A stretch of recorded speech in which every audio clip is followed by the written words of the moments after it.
Laissez-moi vous dire ce soir comment les nuages et les rivières créent nos histoires et comment nous créons les nuages et les rivières. Notre parcours commence sur les hauts plateaux d'Asie centrale, un peu en contrebas de la chaîne himalayenne. C'est la route de la soie.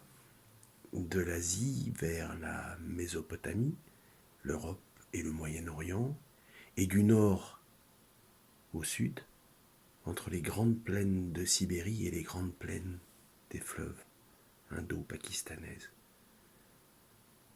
Une croisée de chemins, de l'eau et des hommes, un de ces pays,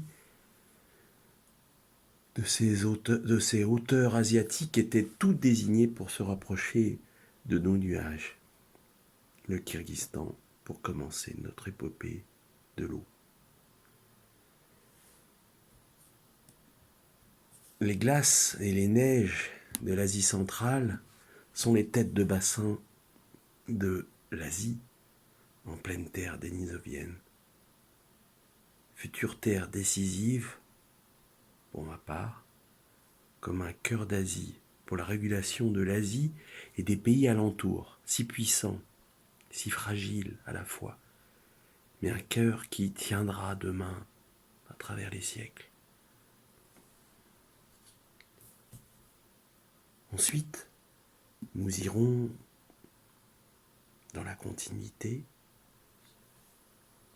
depuis les glaciers de l'Himalaya, du haut du Tibet et des grandes pluies du nord, qui donnent naissance au Mékong, qui, telle une grande veine, fondent, structurent et irriguent une bonne partie de la péninsule sud-est asiatique. C'est une colonne vertébrale jusqu'au Cambodge et jusqu'au Vietnam du Sud. Ce sont nos destinations du haut. Tant qu'il y aura de la glace et de l'eau qui abreuveront ce fleuve grandiose, tant qu'il y aura des hommes pour fructifier la vie autour de ces rives, et tant que les pays riverains, bien sûr, s'entendront pour sa gestion frontalière.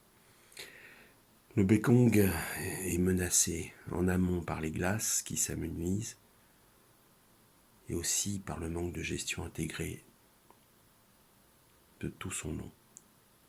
Et en aval, parce que la mer monte. C'est un symbole de fertilité. Le Mékong est à l'origine des grandes civilisations, comme celle qui a bâti les temples d'Angkor, constituant à l'époque une des plus grandes villes du monde.